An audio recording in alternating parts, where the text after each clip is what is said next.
In this episode, you're going to meet Donna Ehart. She is the managing director for Huntsville Gener8tor.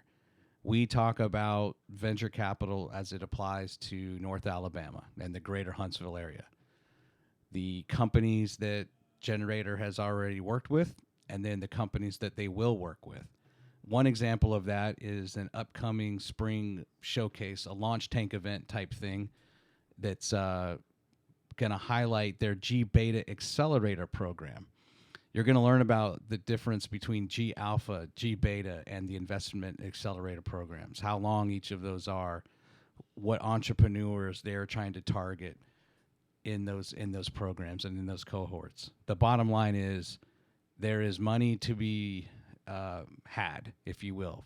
If you're an entrepreneur, you have an idea, there are resources, there is capital, because there are those that want to see that to be successful. And Donna is definitely one of those that is waiting at every opportunity to help small business and entrepreneurs realize their dreams. And she talks a lot about how they intend to scale companies and what that means and what the expectations are.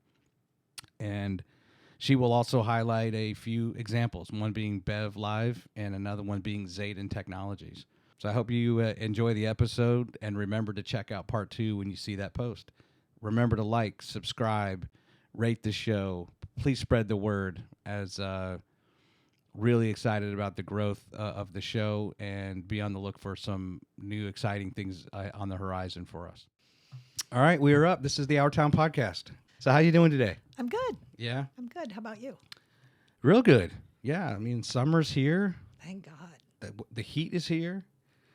And Donna has a cool story, but right now, first and foremost, she works for Gener8tor in Huntsville, which in short is venture capital based, helping small companies, right, to pursue their dream of growth. How else do you describe that? Because there's a lot of, and I know that it's huge, and we're going to pull up the website here shortly.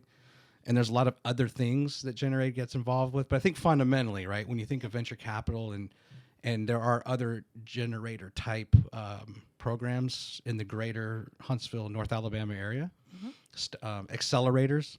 But how else would you describe what you do, kind of to others on a daily basis?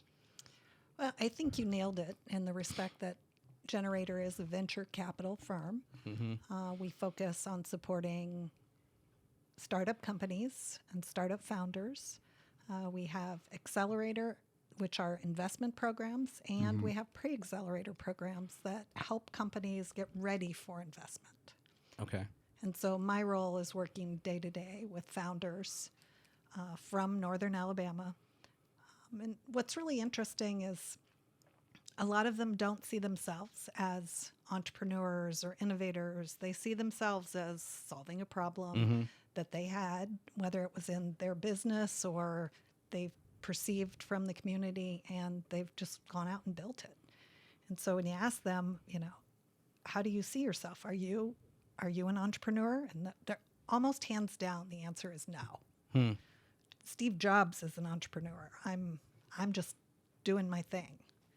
Just because they just don't feel that their business or service meets that threshold or some idea? Yeah, I think, there's a lot that goes into that. I think that historically, kind of this middle section of the United States has never really been considered innovative or entrepreneurial. I think we've always kind of been considered the breadbasket or, the main streets. And so I think culturally... Small town America, exactly. Right.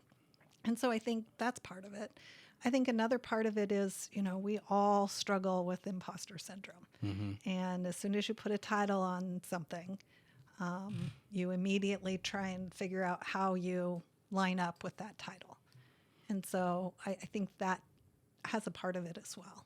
And do you think it's just because people think entrepreneurship is really changing the way society is or bringing some innovation? And, an entrepreneur can still be a plumber. Right? In this day and age. It's someone starting a business and providing a service to a market that needs it at the time. Right.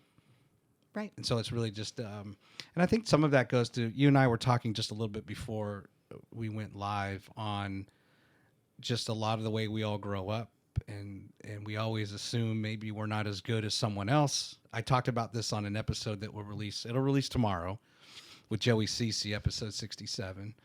And I was telling him a story of being in college, and the professor basically said, none of you, don't even bother in investment banking, because none of you will ever make it because you're not in the right school. And then we're kind of wondering, well, what are you doing here teaching at this inferior institution, sir? I hate that guy. I actually been meaning to send him a nasty gram. I shouldn't do it, right? These are the things that I hold myself back. Right. But his name is Stephen Kuhnhang, and I don't like that guy. And I hope to see him in an airport one day. You know? I still not that I hold grudges. Just that one. But I think there's enough of us who have had those Stephen Kuhnhangs in their life that listen to that and just assume like, I'm never going to be good enough. I didn't go here. I didn't go there. Or I'm not from the right family. This episode is brought to you by TPG. TPG is the founder of the quality assurance industry, and most known for the tagline, "This call may be monitored for quality assurance," which they brought to the call center market more than 26 years ago. They dominate the market with an internationally recognized client base of Fortune 500 brands. They have created the quality standards used by their clients and have defined 307 attributes that they measure to define a great conversation, including complex concepts such as skills associated with empathizing and rapport building with customers. For more information on TPG, visit them at tpginc.com. And I also said to you, your story is amazing. So we're going to start real Gener8tor, but at the same time, just as a preview for our viewers, this is an amazing story that's going to be similar to some degree to some of the guests I've had before, where someone says, you know what, I'm going to change the course of my life, and I'm going to set some goals. One of those goals was to live in another country with your husband. Some of those goals were to go back to school and seek different employment to try to just get ahead or have more job security, whatever it may be. And so we're going to get there. But as a primer, this is an inspiring story, even if Donna doesn't, if you don't even see it. And I would hope, sometimes I would hope maybe even my story is inspiring to people, but it probably isn't, right? We all have that mentality of, what do I have that's special? But so with Gener8tor, it is when I think of venture capital, I was thinking about how this might relate to like the stock market, where if you're starting out in venture capital and that's a company wants to do that, then there's going to be that high level of risk with that first investment or that first target that they bring into their portfolio. So to compare that to like investment in the stock market, someone would be like, well, you got to be careful. You don't want to put all your eggs in one basket, right? Don't buy all your shares in Apple because you never know, and you got to diversify, and it's probably better to buy a mutual fund. And so, and I appreciate this opportunity to interview you because I was very ignorant to what Gener8tor is, because it's far more, to me, it seems more like that portfolio, that safer investment, where even if it's a company that's behind all of this, the approach is to really, I think, diversify, spread that risk, but at the same time, it's building community. And it's also, it seems like that franchisee type model that we see, that's one way of doing business, right? So so if you can kind of step me through that. I know that the company itself is out of Madison, Wisconsin. What do you know about the history? Am I on the right track in the sense of like, okay, we don't want to just be a traditional VC firm. When I was in school, I remember learning that the downside to VCs was they wanted like up to 93% of your company, and you were going to get 7% of the equity. And you're the mad scientist. You've invented whatever you've invented, and now you're like, what? In order to expand or to ultimately achieve IPO, I have to give up 93%, which is a huge barrier, I would think, to thought, right, to pursue that. So can you walk me through, am I on the right track with just the origins of generator as it came out of Madison, and kind of what was going through those founders' minds? Yeah. So Troy and Joe were the founders of Gener8tor, and they came out of school as lawyers and decided that they wanted to start a venture capital firm and invest in secondary markets. Okay. So that was 11 years ago. And at the time, most venture capital firms were either on the West Coast or the East Coast, Silicon Valley, of course, being the most prevalent. And their goal was really to partner with communities to invest in those communities' best and brightest. And so they took on secondary markets like Madison. Of course, they launched in Madison first. Madison, Wisconsin. Yes. Right. Yes, Madison, Wisconsin, not Alabama. And over the years, they've launched several different funds. Okay. And so kind of in touching on venture capital, it is a totally different beast than almost any type of business thinking. As a fund manager, you know that 80% of your companies will fail. And you invest in companies. When you're looking to invest in companies, you're looking for three things for early company investment. You're looking at the team. Is this the team that could solve a problem? It might not be the problem that they brought to you early on. Very, very often, venture-backed companies pivot. And sometimes they even pivot so far that they pivot into a different market or industry. You're looking to see if that they're trying to solve a big enough problem and if the market is big enough for that problem. And so as a fund manager, you are investing in people, first and foremost. Secondly, you talked a little bit about equity and how equity gets lost in venture capital. The interesting thing is it doesn't generally happen the second you get venture backing. Generally, you take several rounds of venture capital, and over time you get diluted. So it's not uncommon for a unicorn company, and that's a company that's valued at over $1 billion. Their original founders only have 15% of the company or 7% of the company. If you look at, Amazon and any of the big Lyft and Uber and all of the big known unicorns, they own very small percentage of the company. But venture helps companies get to the next level. Sure. So we really focus our companies differently than a traditional small business, meaning in a traditional small business, you look at growing 20% year over year. As a venture capital company, we want to see you grow 20% month over month.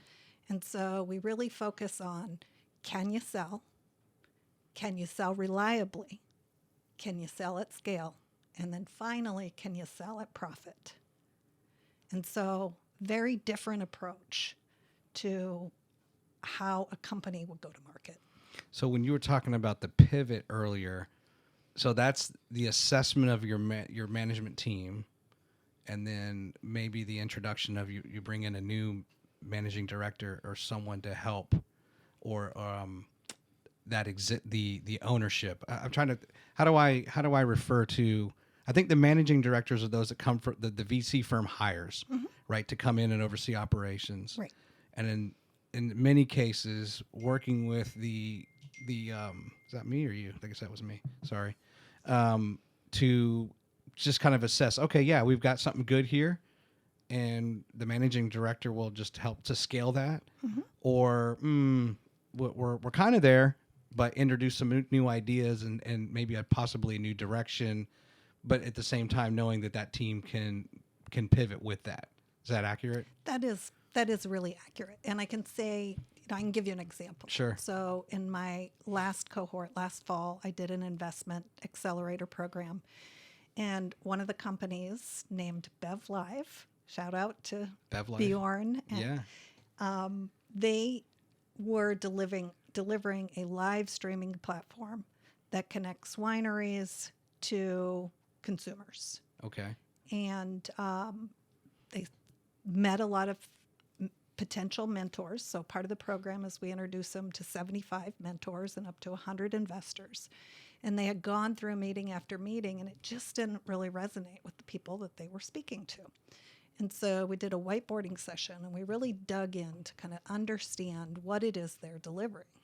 And when we broke out all of the pieces of what they were delivering, they were actually delivering software and tools to help wineries grow their direct-to-consumer business. And so a slight pivot in how they presented themselves and how they positioned themselves allowed them to grow much more quickly because it resonated with the wineries. So was the shift away from software towards tools, or the other way around? Or no, it was just a shift in the mindset of exactly what it was that they were delivering. Okay. So they had an emphasis on live streaming and entertainment value and bringing consumers, when what the wineries were really looking for was the tools and the software that brings it all together and gets them more direct-to-consumer business. Yeah, I guess they would be, if I was receiving the presentation, just in you explaining it, it hurts my head a little bit. I'm trying to think, what's going on here? Mm. And if that's confusing, then they're like, hey, I'm out, right? I don't get it. Yeah. And so then from the VC standpoint, the value is, and the mentoring that these entrepreneurs receive from you all is don't take offense, just constructive feedback. People, they're not understanding your product, right, or your service. Right. I guess that's a lot like what happens on Shark Tank. Right. Right, where they're just confused. 100%. Right. And how often are these entrepreneurs pretty receptive to that feedback, or do you see some people dig in and just pride gets in the way and nobody knows better than them?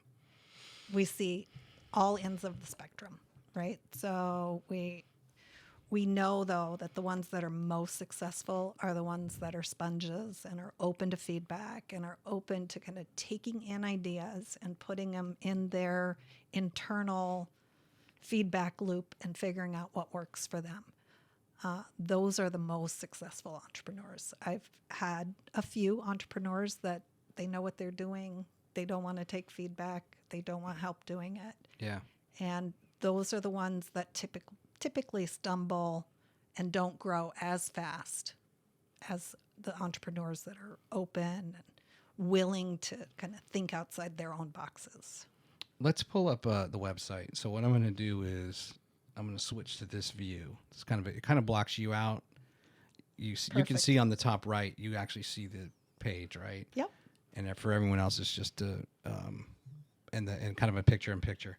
So this is the main, I would say, the main site, corporate site generator. Mm-hmm.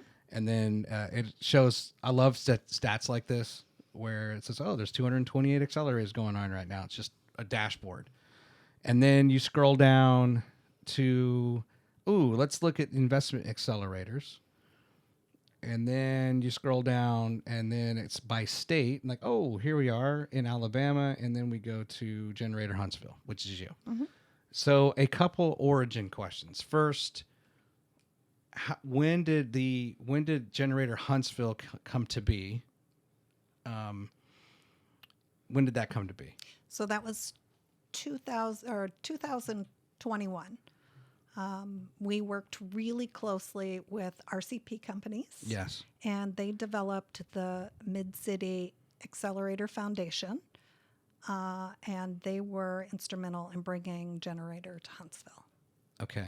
So then you came in 2022. Right. So a year after that. So Generator launched in Huntsville in 2021, and they ran a venture studio program, which is a program that we work with founders. They don't necessarily have a company yet. Okay. They might have a really good idea, and we take a pretty large ownership share in building the company and building the technology around that founder idea. So we launched with a venture studio program as well as a G Alpha program and a G Beta program. And those are two pre-accelerator programs. Again, the goal is to kind of start to build a pipeline of startup companies in Huntsville. So that's what happened in 2021. In 2022, we launched our inaugural investment accelerator. And we had 5 companies in that program in the fall. They all successfully graduated the program and are moving on to do really amazing, great things.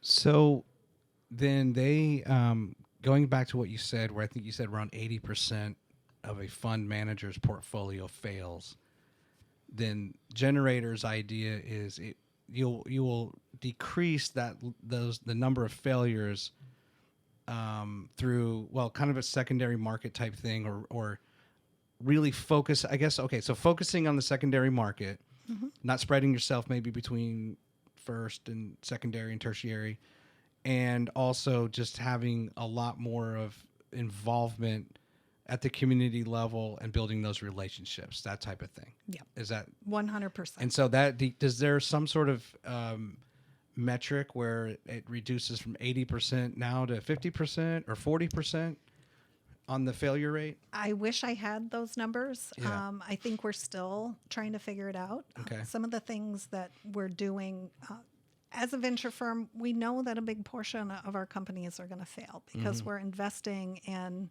out there ideas. But I can tell you that Gener8tor's fund is performing above average in the industry. We're one of the only venture capital firms that is really transparent in what our portfolio base is from a diversity, equity, and inclusion standpoint. No other venture capital firm is listing those stats. And I can tell you that our return There's is... stats right there for you, right? I think these are your DEI numbers, Yep. right? So it kind of, like you said, you're being transparent on just very different categories here. Yep. Okay. Yep. And our belief system is, as an accelerator program, we only take 5 companies into each cohort. So a lot of other investment accelerators will do bigger programs, and they'll have kind of canned programming, and everybody goes through the same curriculum. And we have really taken a concierge approach to investment accelerators, and we meet founders where they are. So, for example, in my fall investment accelerator program, we had a company that sells a product that's $4 million a year, all the way down to a company that is a delivery service. And so pennies on the dollar kind of business. And we work hand in hand with them all through the program and beyond. So I have regular meetings with all the companies that I've worked with. And it's not a one and done type of relationship. It is, we are your partner as long as you need us to be. And how long is the cohort? So for an investment accelerator, the program is 12 weeks. For the G Beta programs, it's 7 weeks. And for the G Alpha program, it's 4 weeks. Okay. Can you explain each of those a little bit more? Yeah. So let's start with the alpha, the Okay. G Alpha. We'll go small to bigger. So G Alpha is a super fun program. It's 4 weeks long, and it's for entrepreneurs that are really wanting to solve a problem. They could have a business idea or not have a business idea. And it just is 4 weeks to kind of get people thinking about what problem are they solving, what's the market size, who's the audience, how would you present this, what would a pitch deck look like. And so really kind of in that formulation mode. The next program kind of takes it from there and says, as a pre-accelerator, how can I get companies formalizing a pitch deck, putting together an executive summary? And an executive summary is kind of like a resume for your business. How do I test the market? What does my MVP, minimum viable product, look like? is it done? Can I get it done while I'm in the program? And can I start doing a beta program or selling to my customers? And so it's really that in-between stage. Then your investment accelerator is once you've got a minimum viable product and you've got a couple customers, and now you're really set to go to market. The investment program really puts the foundation in place for that. That made me think of, I think that concept of MVP comes from MVI, the minimum value increment, like in software development. Mm-hmm. So in like Agile, people talk about Agile and scale, and my experience was just to, and this is interesting how like which one came first. It may have, a lot of the interesting methodologies have come from like software development and that whole Mm-hmm. thing. And so the idea is like, okay, you're gonna, I think Microsoft may have been the first one to really kind of pioneer this. Like, you don't have to have the perfect software, just get something out there, Right. rich, and then you have a call center Right. that works through all the issues, right? And then you just keep improving and improving as customers give you feedback.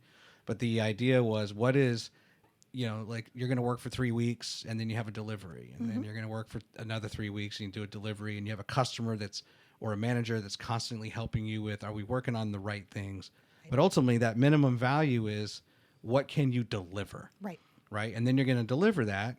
And then your next delivery, when is that going to be? Is it going to be in 3 weeks or 4 weeks? And what is the minimum additional value that goes to that customer? Mm-hmm. And it's a whole different mindset where you're just constantly working on these little tiny things and these tiny improvements, and you're just constantly delivering. Right. Right. 100%. To a customer. And that's exactly the premise of a minimum viable product. It is, what is the bare minimum you need to put in front of a customer so Yeah. they can start giving you feedback?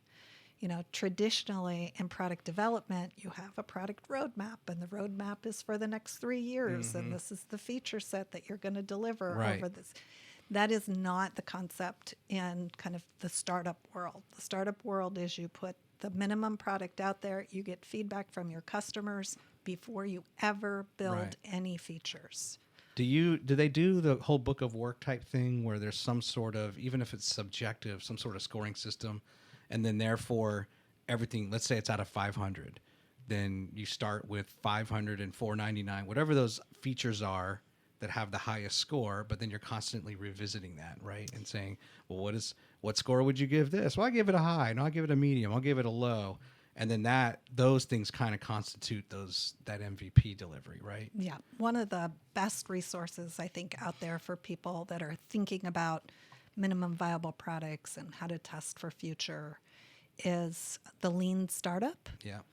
It really breaks down the value of getting feedback before building, which is totally different than what happens in a traditional development cycle for an established software. Yeah. Yeah, I need to throw that lean in there because I always get them. So there's scaled agile framework, and there's agile, and there's scrum, and there's lean, and somewhere in that, I think I understand it, but the more time goes on, I get it. But I think I understand the concept. Yeah. So that's probably a difficult challenge at times to. Let me ask this: so, like in the alpha phase, it sounds like sometimes there is no product. You just have an entrepreneur that you kind of believe in. Yeah, that has serial entrepreneur has success before, or has a really great idea. Yeah, or sometimes is it? I was talking with Joey about this, where sometimes there's people who can be creative and they can design something. They can see. It's like, if you went to an open field of 500 acres, and they can see a mixed use complex, and they can see this, and it's just, but other people, no, they need a little help. Right. They're applied learners where they need to see the blueprint first, or some of the initial designs, and as soon as they see it, then their mind just explodes with ideas. So I'm wondering is it sometimes that where you're trying to tap into that applied learner? Yeah. And maybe they're not getting it, like in that example you mentioned earlier about the live streaming and the wineries, and then all of a sudden, you're just waiting for the light bulb to go off with that entrepreneur. Yeah, 100%. Okay. Do you have any other cool examples you can share that you've seen in the past year with the cohort, kind of related to that? Well, I can say that, the program really affords these founders the ability to kind of understand the message that they're trying to deliver. So a really good example is from my investment accelerator, another company, Zaden Technology. Amazing founders, super open. You spell that with a Z or an X? A Z. Z, okay. Super open, really smart, driven, young professionals, but extremely technical. So they really struggled in delivering their value proposition and talking about their product because they were so technical. And so we spent a really good amount of time throughout the program just making it simpler. You know, I don't want to say dumbing it down, but how do you explain what you do to a 7-year-old? You know, how do you take all of the technology out? Let's pretend we don't understand any technology. And they were the company that I was telling you about that, you know, sells their software, which is actually an infrastructure as a service for $4 million a year. Nice. And they provide development or infrastructure for development teams to work in. So, you know, when these large government contractors earn a project, they have to have an environment in which they can build that project. And that's where Zaden comes in. And the beauty is they were able to create a technology that provisions these environments in days versus developers in there developing one-offs, which take months.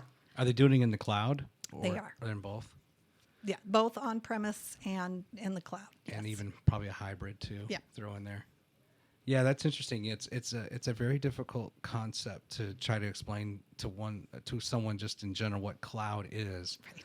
And a lot of times it's like, well, it's going to replace people. Like, no, it's not. It's like your toys are now in the sandbox, and you still have to pay people to kind of reach in and take the stuff they need from that sandbox, and then they're going to go build something, you know, or it's a communal toy chest in a way.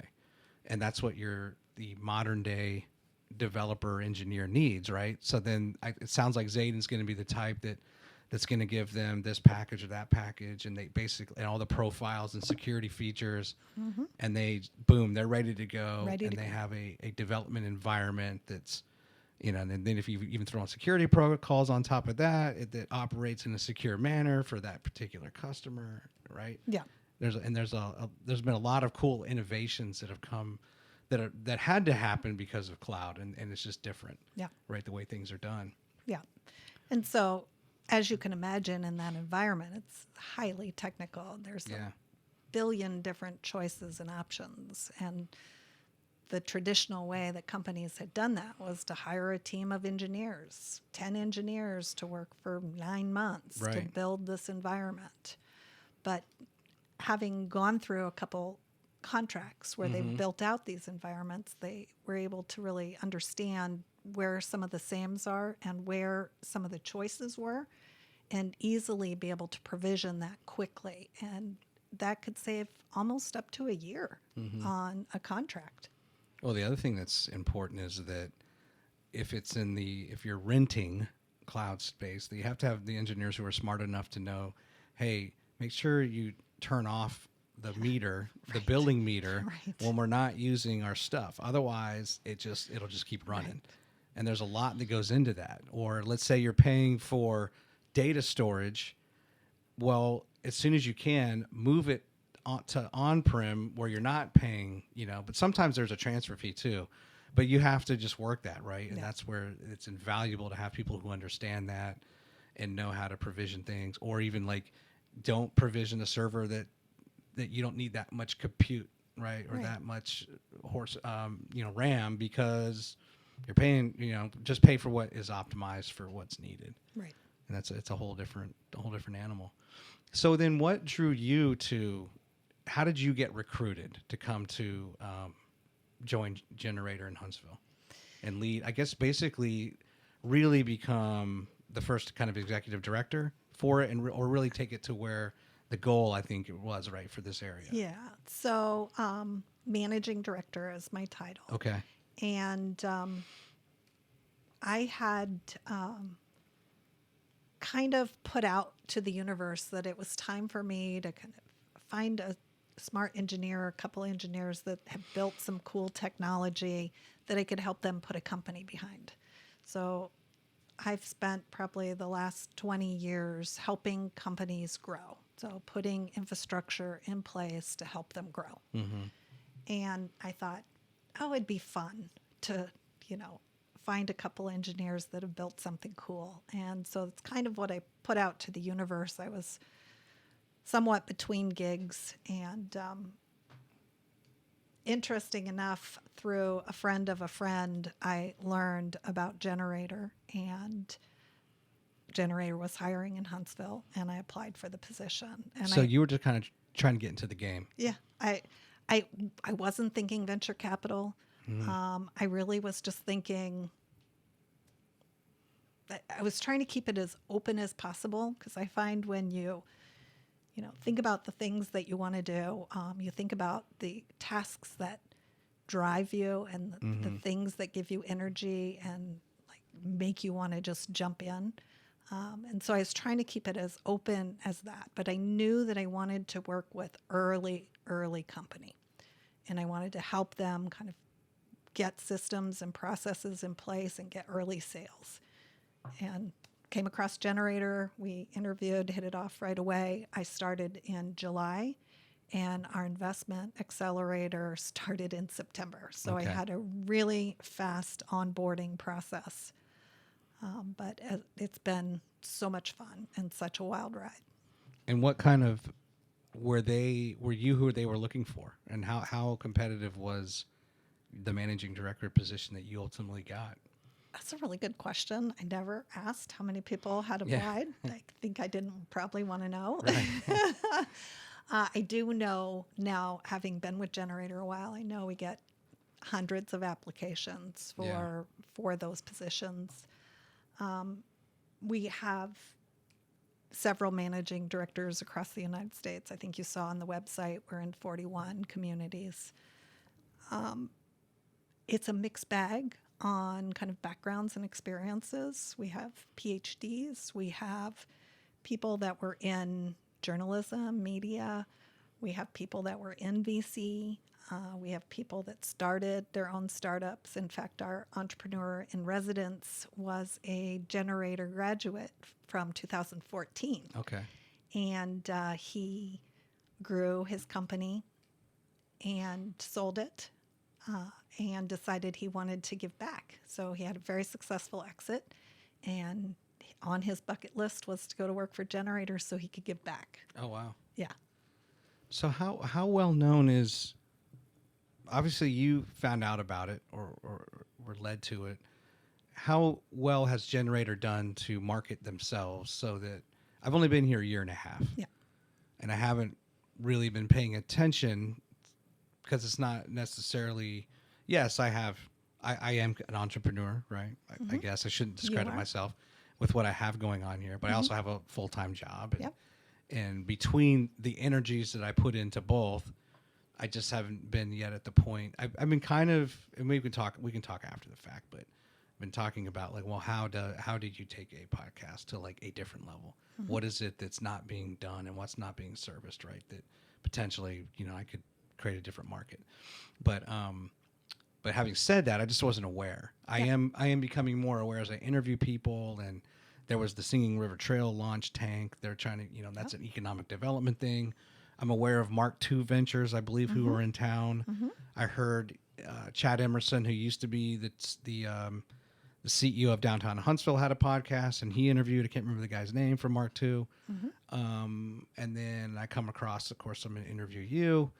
And I start doing the research. I have an MBA, and I know a little bit about it, but I've never been really through the process. Right. But I guess my question is, how do you feel about how do people aware of Gener8tor? Yeah. No. And if not, is it just why not?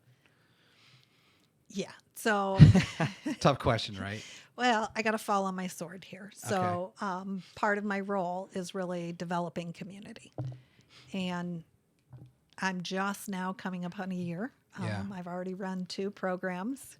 So I'm hoping that within the next couple months, we will really be able to start digging in for community awareness. Yeah. And really, it's grassroots, right? It's meeting people face to face. It's reaching out in email to say hi and let's grab coffee. And I've done a lot of work with the Catalyst and Launch 30 or 2035. Yeah, cool. And, Committee the of 100. E-Center. Yeah. E-Center. Andrew Dollar at the E-Center. So we're making all of these connections. Good. And now, I have a meeting tomorrow actually with John Joseph from the E-Center in Decatur. Yeah. He's been on the program. Yes, I did see that.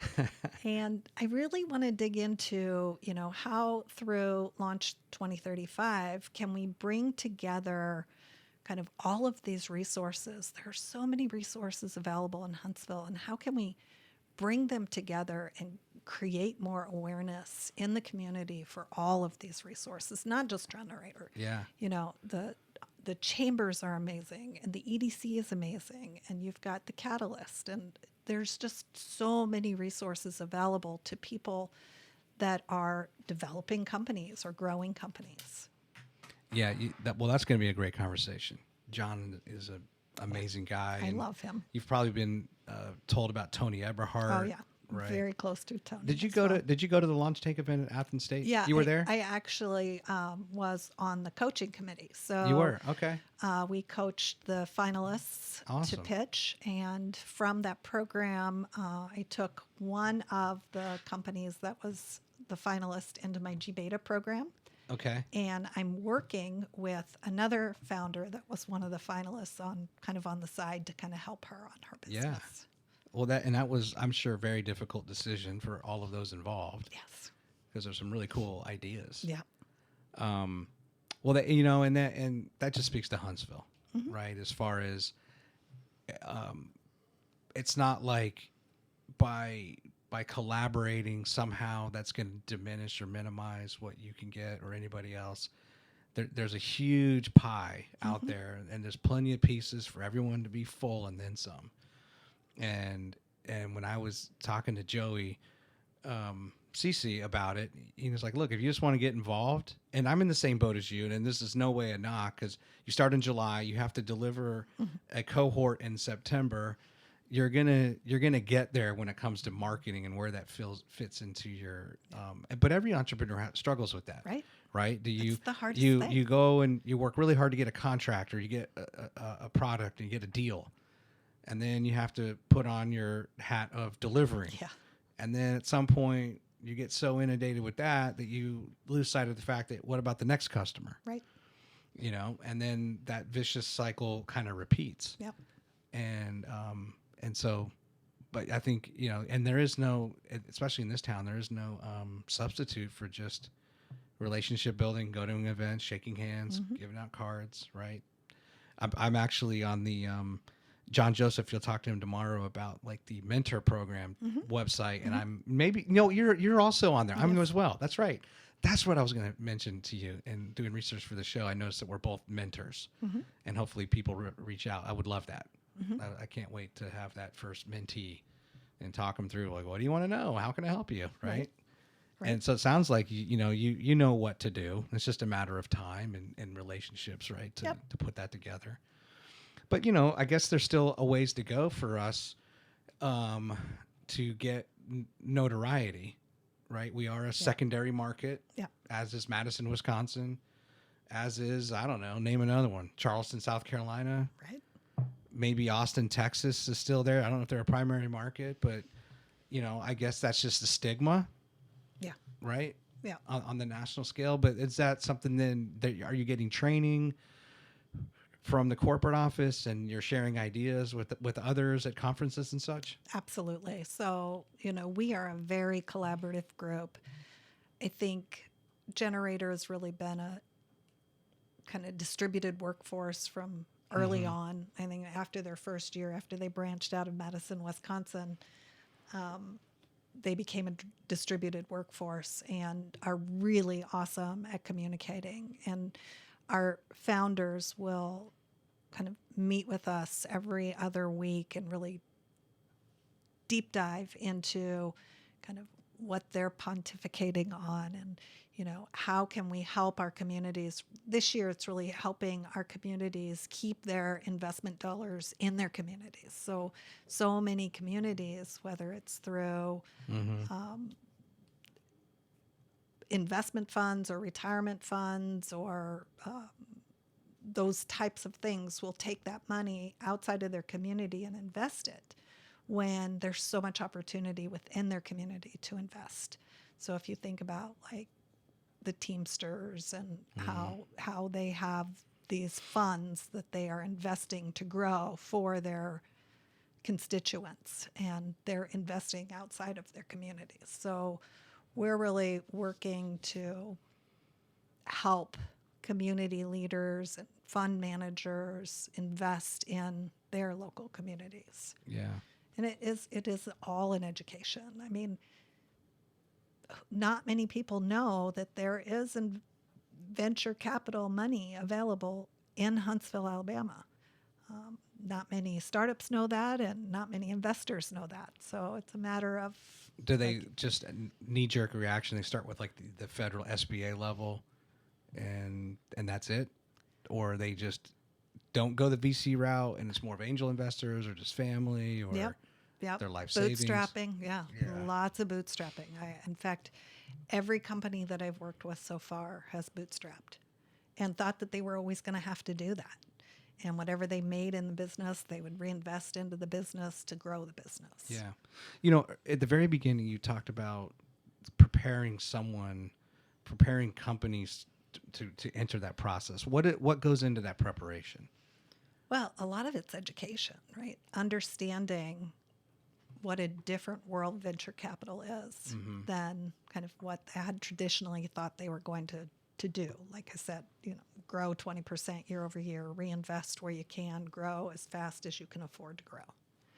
Okay. In venture capital, the investors are pushing you to grow at all cost, right? So in a traditional business model, you're always thinking profitability. You're thinking, can I sell this product profitably? In venture capital, you're thinking, how can I sell 1,000 of these products tomorrow? Profitability doesn't come into play until you can get to scale. And then when you get to scale, you really need to focus on profitability. Okay. So that kind of paradigm shift of growing at all cost.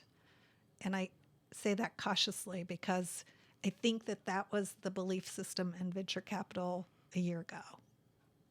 Now it's become a lot more conservative. So maybe not at all costs, but grow rapidly and quickly. And if you could talk about, if anybody's had any sort of like basic course in venture capital, there's the seed round, then there's the A round and the B and the C. Can you kind of just talk through, is that still the terminology used? And then, and what that means as it relates to what you all do with Gener8tor? Sure. So typically in the VC world, you'll have your very first round generally is called friends and family, right? So those are occasionally will include an angel investor. They're mostly mom and dad saying, here's $25,000. When it's gone, it's gone. That's generally when the founders put their bootstrapped money in. So giving them the opportunity to really say, I've worked 90 hours a week for the last year on this. That value is X. So this is the amount of money that I've put into the business. Yeah. Next would be a pre-seed round. And generally, a Gener8tor investment accelerator comes in at pre-seed or seed. And pre-seed or seed is usually an accelerator or an angel or a futures fund that is looking for you to find, like they'll put in $100,000 and you need to find an additional 100,000 so that they've kind of diversified their investment as well. In the pre-seed round, it really is trying to mold the company and mold the founders to really go to market for venture capital. In a pre-seed or seed round, we want to see a product we want to see some customers or beta customers. So the difference between customers and beta customers are generally not paying, where customers are paying customers. And, historically in kind of secondary markets, in order to get venture capital, you had to have traction. It's very, very uncommon any place outside of Silicon Valley that you can pitch a really great idea and get millions and millions of dollars in investment. You've got to show. Yeah. You've got to show it. Yeah, and I think sometimes with going back to like the angel investors and others, that is I guess somewhat of the terms on payback and whether that investor gets in. It's just kind of the relationship you have with them, right? Sometimes there may be hey, you can pay me back sometime in the future. Maybe there's some terms that you can enter into where you promise them something or some percentage, but obviously as it progresses, then it gets a lot more a lot more concrete. Yeah, so I would say your bootstrap rounds are that kind of loosey-goosey, individual kind of written agreements, maybe not. In your pre-seed and seed rounds, they get a little more formal. And a lot of times what happens in a pre-seed round is that companies will raise on a safe note. So a safe note is a simple agreement for future equity. And it basically says, I'm going to give you some amount of dollars. And in the future, when your company gets valued and you do a pricing round, I will get part of the shares and I will get them at a discount. And that discount can be anywhere from 5% to 70%.